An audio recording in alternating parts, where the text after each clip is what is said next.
Сәлем достар, менің есімім Салтанат. Бүгін сіздермен бірге өзгеше жасалынатын ораманан ханым жасайтын боламыз. Ыдысымызға бір жұмыртқамызды салып аламыз. Тұз саламыз татымына қарай. Екеуін араластырамыз. 200 миллиграмм су құямыз. Тағы да араластырып аламыз.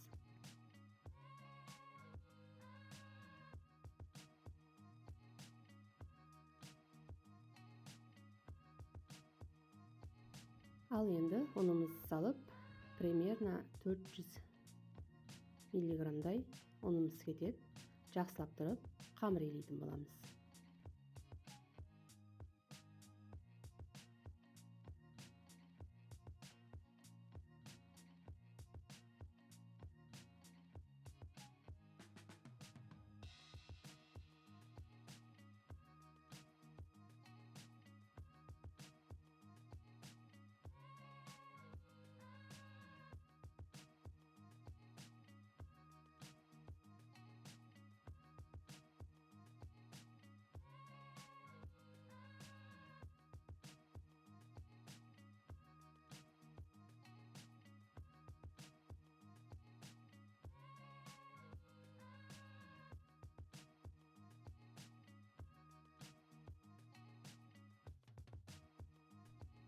Ал қамырымыз дайын болды. Жақсылап тұрып илеп, бір 20 минут 30 минутқа тындыратын боламыз, қамыр жақсы жайылу үшін. Енді ішіне салмамызды дайындайтын боламыз. 300 граммдай фарш, үстіне 3 пиязымызды майдалап турап алдым.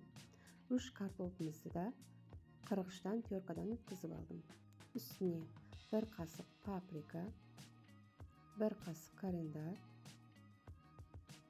тұз салып, жақсылап тұрып барлығын араластырып аламыз.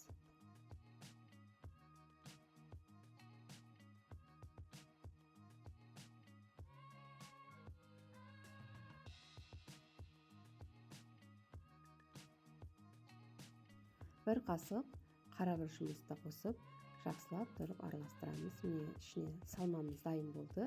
Енді тестамызды, қамырымызды пышақпен 4 бөлікке бөлеміз.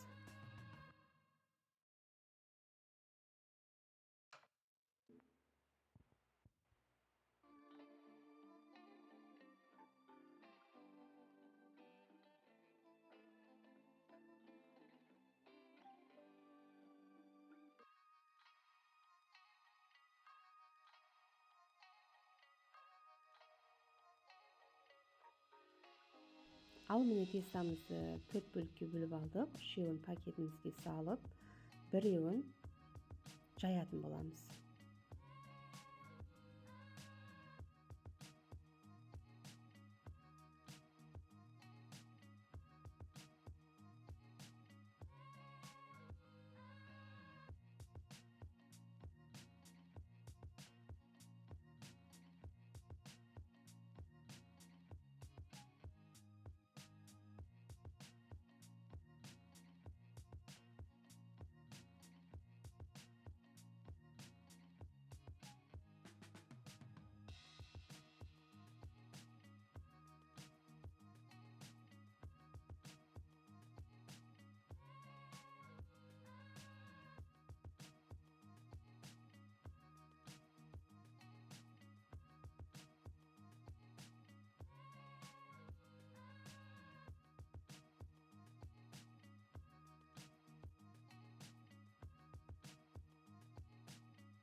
Ал міне тестамызды жайып алдық. Өте жұқалап жайып аламыз.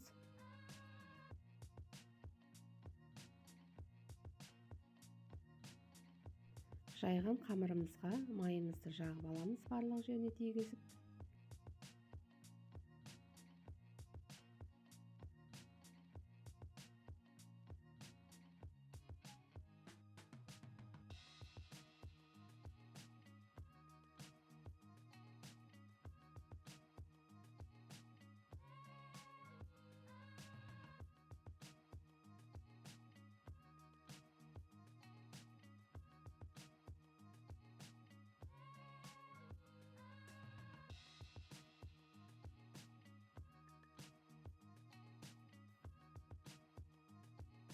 Енді пышақпен қамырымызды 4 бөлікке бөліп аламыз. Енді жаңағы дайындаған салмамызды 4 бөлігіне салып шығамыз.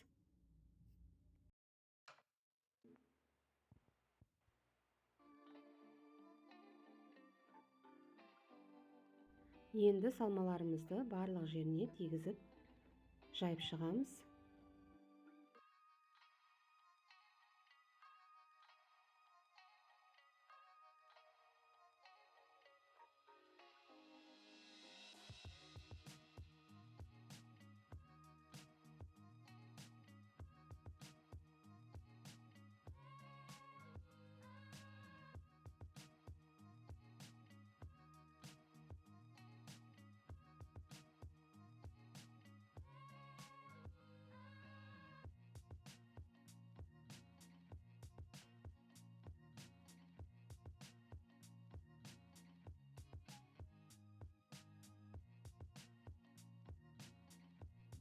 Енді дәл видеодағыдай жоғарысынан төмен қарай орап шығамыз. Ішке қарай орап, дәл осылай домалақтап етіп, үстін басып қоямыз. Міне орамаларымыз дайын. Дәл осылай барлығын орап шығамыз.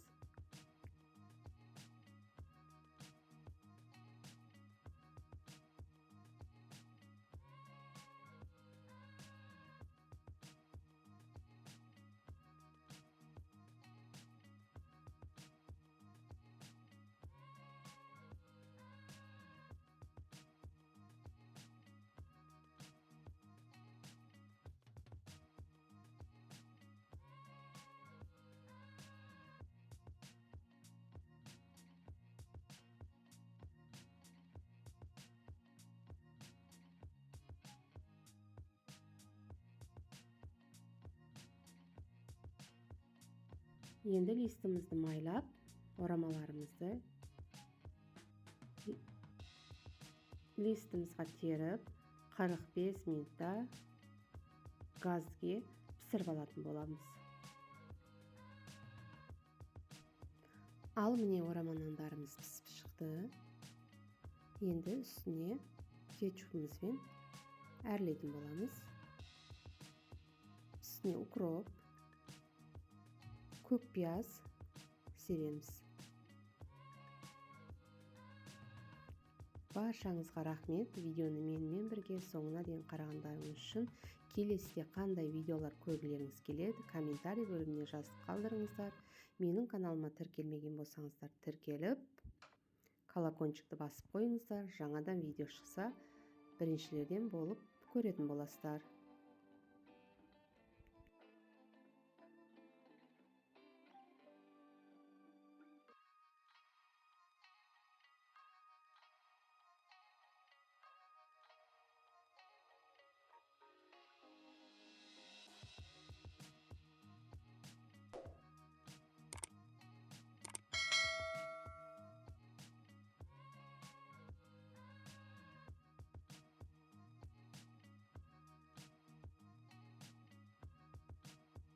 Сәлем достар, сіздермен бірге Салтанат. Бүгін сіздермен бірге крабовый талшығын оңай әрі тез дайын болатын өте дәмді салат дайындайтын боламыз. Витаминдерге толы, видео жасап көріңіздер. Салатқа керек заттарды описание бөліміне жазып қалдырамын. Менің арнамнан алыстамаңыздар, күнделікті жаңа видеолар шығарып тұратын боламын. Ал бастайық. Крабовый палышкамызды дәл осындай етіп, ұзындау етіп турап аламыз.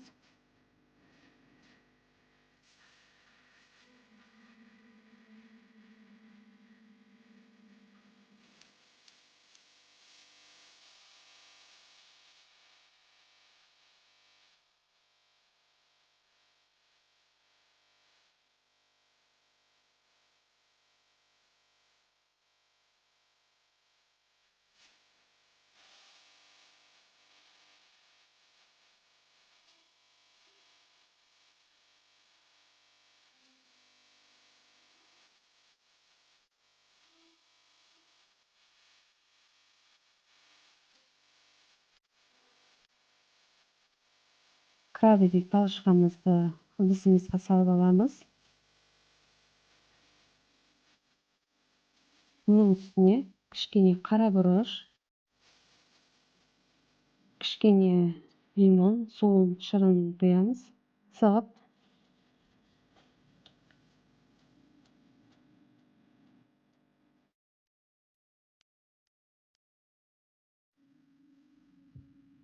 татымына қарай тұз саламыз. Енді араластырып аламыз.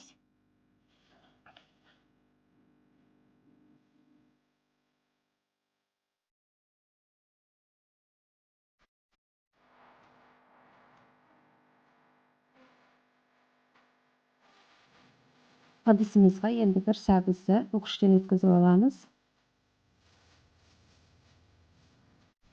Үлкен крупный үкіштен өткіземіз. Сәбіз салатқа арналған.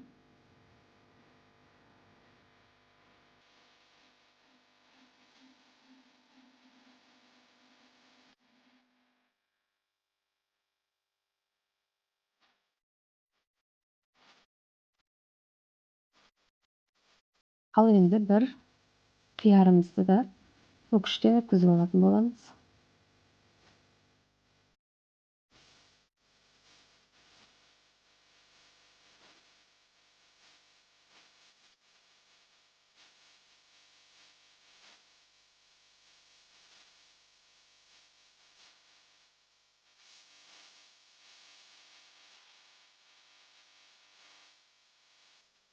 Үш-төрт дана көк пиязымызды да ақ жерін турамаймыз, тек бізге көк жері керек.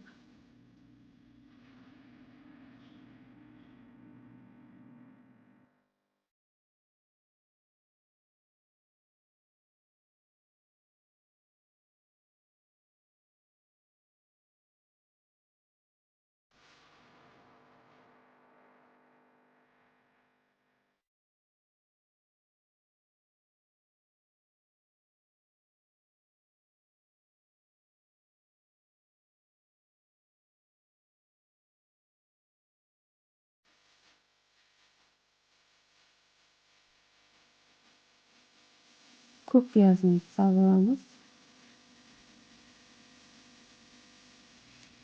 Үстіне жаңағы крабовый палочкамызды саламыз. Жарты банка кукуруз саламыз.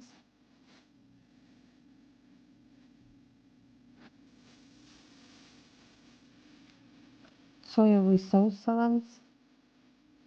Бір қасық. Оливковый масламызды құямыз. 2 қасық. Енді барлығын араластырып аламыз.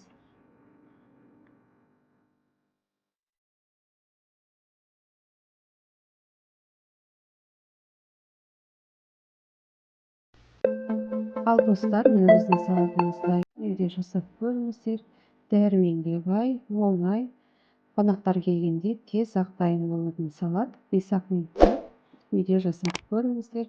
Ұнаған болса лайк, комментарий қалдыруды ұмытпаңыздар. Баршаңызға рахмет.